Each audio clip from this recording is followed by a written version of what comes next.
Dear students, today we are going to read a very beautiful poem, Haunted Houses by H.W. Longfellow. ठीक है।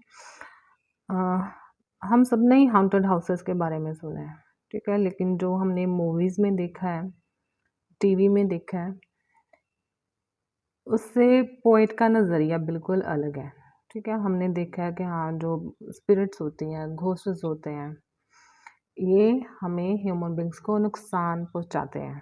ठीक है, लेकिन Longfellow का नज़रिया बिल्कुल अलग है। वो क्या कहता है कि हर हाउस ही हॉन्टेड हाउस है।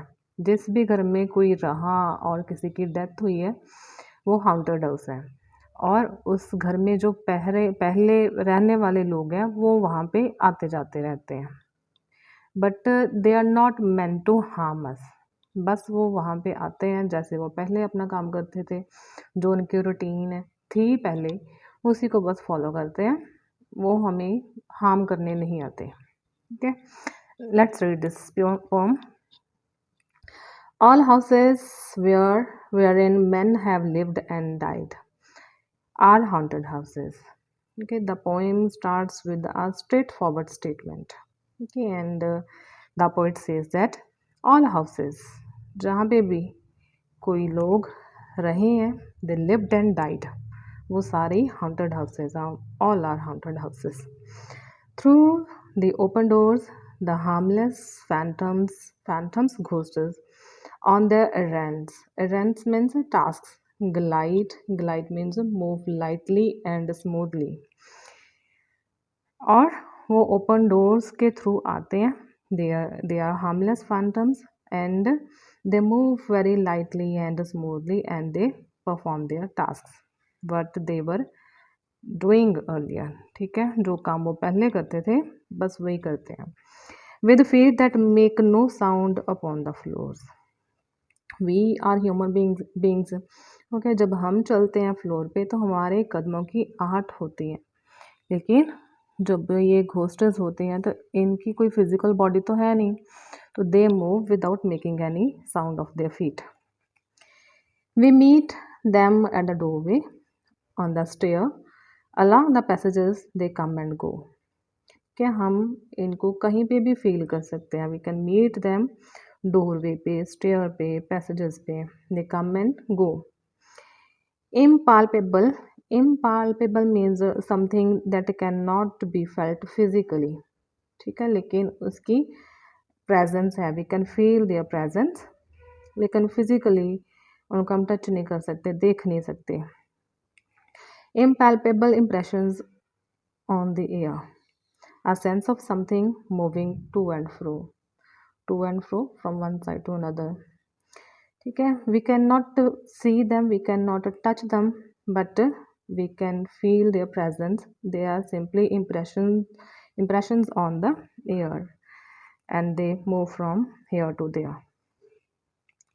There are more guests at table than the hostess invited, and sometimes at the home, जब जो होस्ट है घर का वो किसी गेस्ट को बुलाता है तो वहाँ पे टेबल पे, डाइनिंग टेबल पे जितने गेस्ट बुलाए हैं उनसे ज़्यादा की गिनती होती है. The illuminated hall, illuminated means lighted hall, is thronged with quiet, thronged means filled, crowded with quiet inoffensive ghosts. inoffensive, harmless. तो वहाँ पे टेबल पे सिर्फ वो लोग नहीं होते जिनको इनवाइट किया गया, वो भी हार्मलेस जो घोस्टर्स हैं वो भी वहाँ पे होते हैं. And the illuminated that lighted hall is filled with quiet harmless ghosts as silent as the pictures on the wall. और वो ऐसे ही होते हैं, इतने साइलेंट होते हैं जैसे कि कोई जो पिक्चर है दीवार पे हैंग की हुई. The stranger at my fireside cannot see the forms I see. Forms means shapes. And now the poet says that जो stranger बैठा है मेरे fireside पे, he is not able to see the forms or the shapes I am able to see, nor hear the sounds I hear. Okay? और उसको वो आवाज़ें भी सुनाई नहीं देती जो मुझे सुनाई देती है. He but perceives what is. Perceives means see. और उसको वही दिखाई देता है जो उस टाइम पे है, प्रेजेंट टाइम में जो है बस वही दिखाई देता है। While unto me means while to me all that has been is visible and clear, लेकिन मुझे वो सारा कुछ जो पहले था, पास्ट में था, means he is able to see all the ghost spirits over there. और इस स्टांजा में हमें क्या पता चलता है कि मे बी ये जो पोएट है, स्पीकर है, may be he is having some kind of powers, that is why he is able to see the ghosts of spirits, or what is the another thing that maybe he himself is a ghost or spirit. We have no title deeds. Title deeds means legal documents of ownership. We have no title deeds to house or lands. और यहाँ पे भी देखो speaker अपने आप को we बोल रहे हैं and but he is saying that हमारे पास कोई लीगल डॉक्यूमेंट नहीं है कि ये घर या फिर ये लैंड हमारी है, ऑनरशिप का कोई लीगल डॉक्यूमेंट नहीं है। तो किन के पास नहीं है? जो घोस्टर्स हैं उनके पास नहीं है। तो यहाँ पे फिर जो स्पीकर है अपने आप को घोस्ट ही बोल रहा है कि मैं भी उनमें से ही एक हूँ। Owners and occupants of earlier dates, ठीक है। और हम कौन है? जो पास्ट के ऑनर्स और ऑक्यूपेंट्स हैं। हमारे पास कोई भी किसी भी घर का या लैंड का लीगल डॉक्यूमेंट नहीं है। From graves forgotten stretch their dusty hands and hold in mortmain. Mortmain means that cannot be separated, still their old estates. And these ghosts or these owners or occupants, they are stretching their dusty hands because they are there lying there in the graves.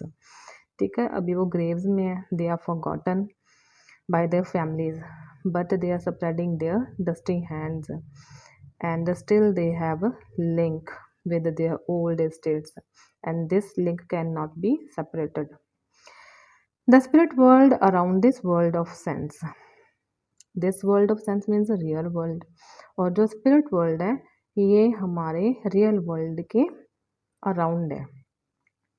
Floats like an atmosphere and everywhere wafts. Wafts means passes lightly. और जो spirit world है ये हमारे real world के आसपास एक atmosphere की तरह ही फ्लोट करता है। And everywhere it passes lightly through these earthly mists and वेपर्डेंस।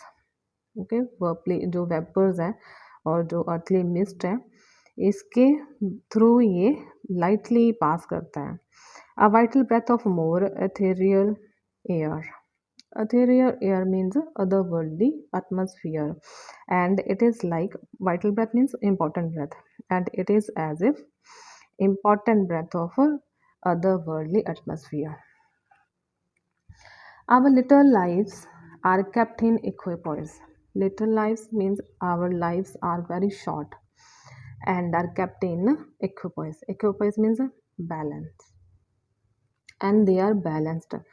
How are they balanced? By opposite attractions and desires. ठीक है, opposite attractions और desires ने इनको हमारी जो लाइफ है इसको बैलेंस किया हुआ है.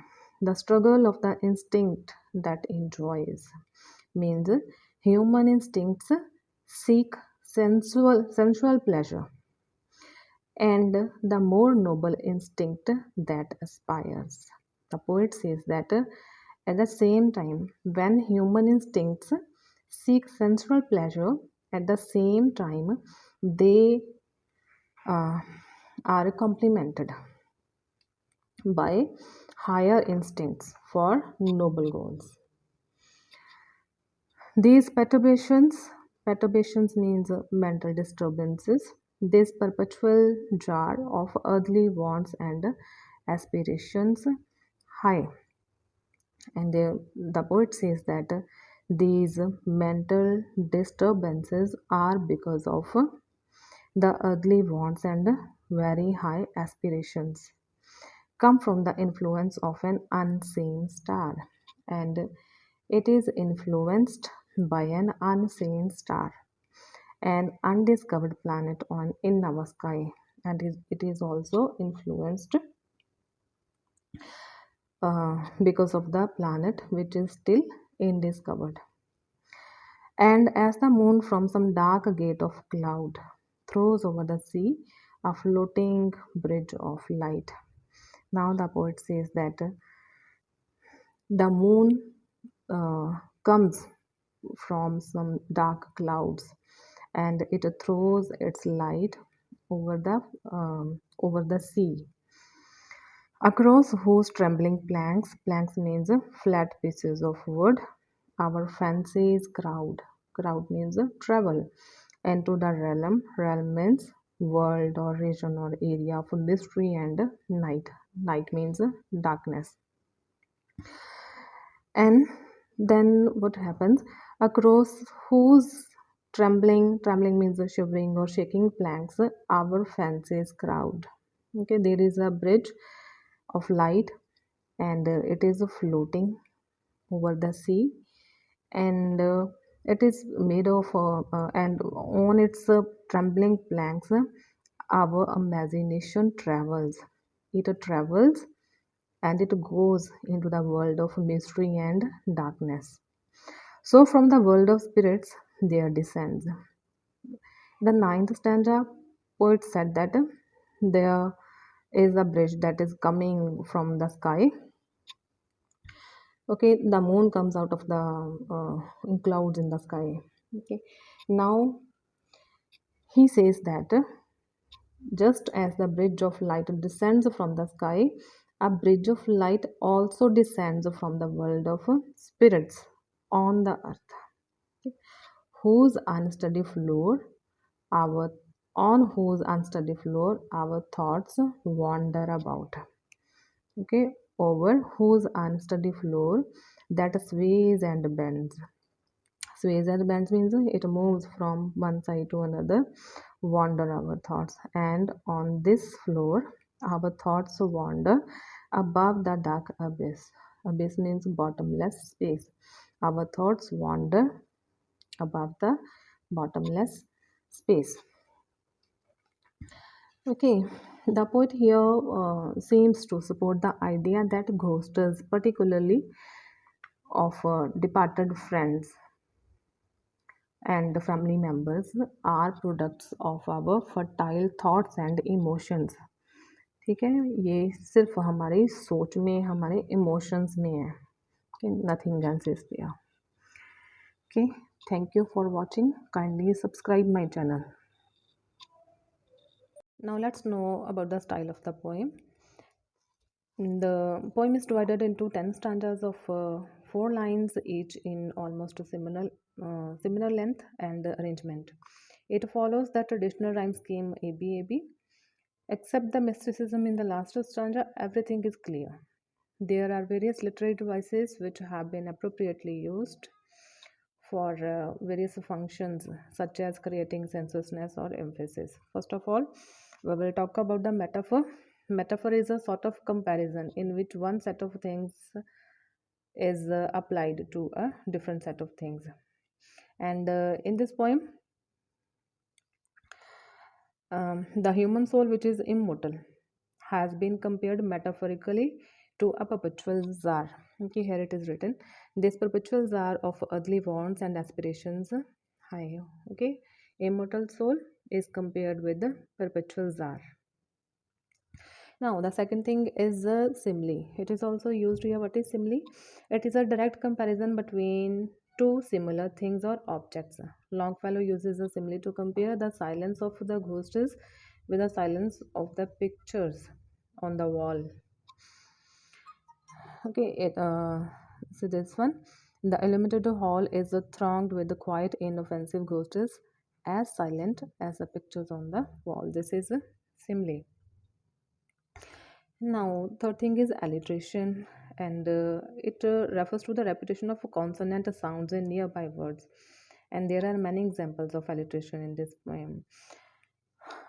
First thing is in the first line only, all houses wherein men have lived and died. The sound is here. Or haunted houses, her sound is here.